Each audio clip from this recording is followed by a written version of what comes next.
Hello mga maring! Welcome to Hazelin's vlog, and today we're going to continue our lesson on my sickness journey, and we are now in lesson 103, the importance of a support system. Let me quote first a verse in the Bible in 1 Thessalonians 5:11. It says, "Wherefore comfort yourselves together and edify one another, even as also ye do."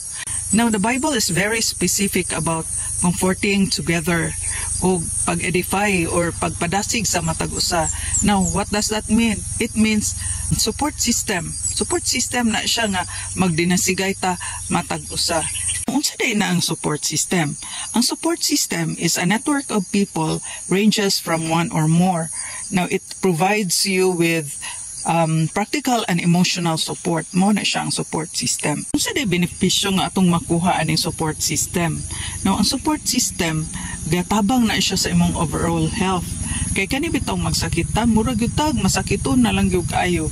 Kung natay support system, murag sila ang nagpadasig nga maski ug natay daghang sakit, murag walay sakit. Unya dili ra kaayo luya, dili ra kaayo kapoy ang lawas. Kay nganong man daghan mo kag support system. Unya it reduces your stress and anxiety. Stress kaayo ka tungod sa nahitabo sa imo, plus ang mga undergo pag yun nimo nga mga treatment bisag unsa mas stress magyud ka na, pero kung naay mga support system na magkuan sa imo, na mag-encourage, na mag-istorya sa imo, mawala ka sa passing ana, ma-reduce ang imong stress ug ang imong anxiety, imong fear of the unknown. Kay daghan naman gyud tay mga fear of the unknown nga uy unsa kay may tabo sa ako, ma-reduce pud na. Kay ngano man ang mga tawo nagampo sa imo, naa sila di sa imo pag-encourage o pag-ampo sa imo.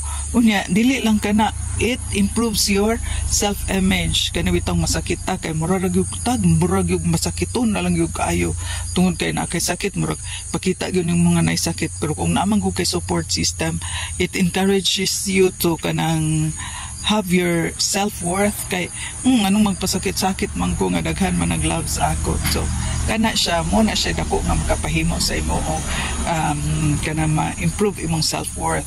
Ug salamat sa tanan nga nag-pray sa ako, ug sa tanan nga nag-encourage, nag-PM, nag-text, kay dako gyud mo nga things sa ako tungod sa inyong support system nga gihatag diha sa ako. Ang next question nato mao ni, kinsa maning mga support system? Now, your support system could be your family, immediate family, your husband, your children, ana ug ang imong mga siblings, imong mga relatives, imong mga in-laws, mga friends, tanan. Muna sila ang imong mga support system. Now, because of the nature of our work na naami sa ministry, my husband is a pastor, ug ako syempre, yung pastor's wife, every time nga naay magsakit dito sa amo nang bisitahan, whether it be among church members, friends, or sa lain nga churches, katong mag-request nga magpa-visit para sa tungod kay nagsakit sila, amo na siya nga tuan to render prayer, encouragement, and sometimes provide them practical and emotional support. Muna among gabuhaton, okay balo mo? Unsa karon? Uy, ako isa na ko sa recipient or beneficiary sa kanang support system. Sa una, ako ang support system, karon beneficiary nako. Gabuhaton sa support system. Ang gabuhaton sa support system, it's either personally mag-visit sila sa imo or manawag sa imo, magpadala og letter of encouragement, get well soon cards, or PMs, mga chats, ug daghan pang uban kanang mga mag-text, daghan kaayo mga kuan nga ilalang or ipadala nila sa lain nga person, igna siya nga dili magpasakit-sakit ha, kay naami dinhi, nag-support mi sa iya, nag-ampo, ingon ana. So ingana nang gabuhaton sa support system. Ug akong encourage sa inyo, be one of the support system. Now, I would like to share to you the blessings of having a wide range of support system. Muna nga ako, daghan kay kog support system, abilang yung ka ninyo.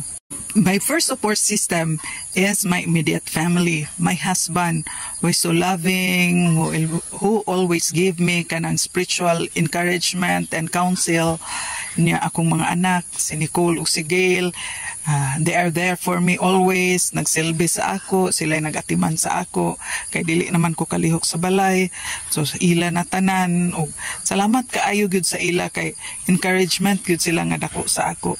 Ug dili lang kana akong mga siblings, though kulit yung kay sila usay maka-stress, pero I know nga ingana sila ka concern sa ako kay dili sila gusto nga mo lala ang akong sakit. Ug thank you sa ila, they are there to check on me, provide sa practical and emotional support sa ako. Salamat kaayo mga siblings nako, and also ang mga relatives nga usahay ma-met nako, ga-encourage sa ako.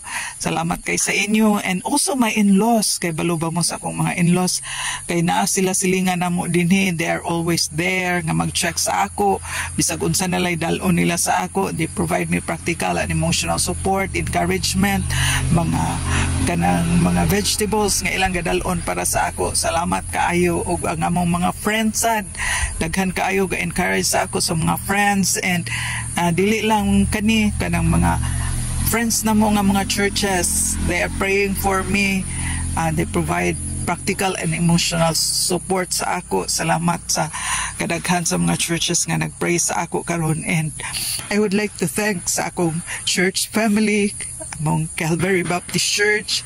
Thank you Calvary Baptist Church, kay even sa dito pa ko sa Ozami City, you are there for me always. Nga I have felt your love sa ako nga di ko ninyo patrabahoon. You are doing things nga akong gibuhat sa una nga di na nako mabuhat. Salamat kayo, and not only that, ga-provide mo practical and emotional support gapon sa ako, sa ang uban nag-PM, na-touch ganin ko nga na family nga gahilak ka pastor nga every night ko no ga-pray gud sila sa ako. Thank you anak nga family, thank you sa CBC family, Calvary Baptist Church nga family nako.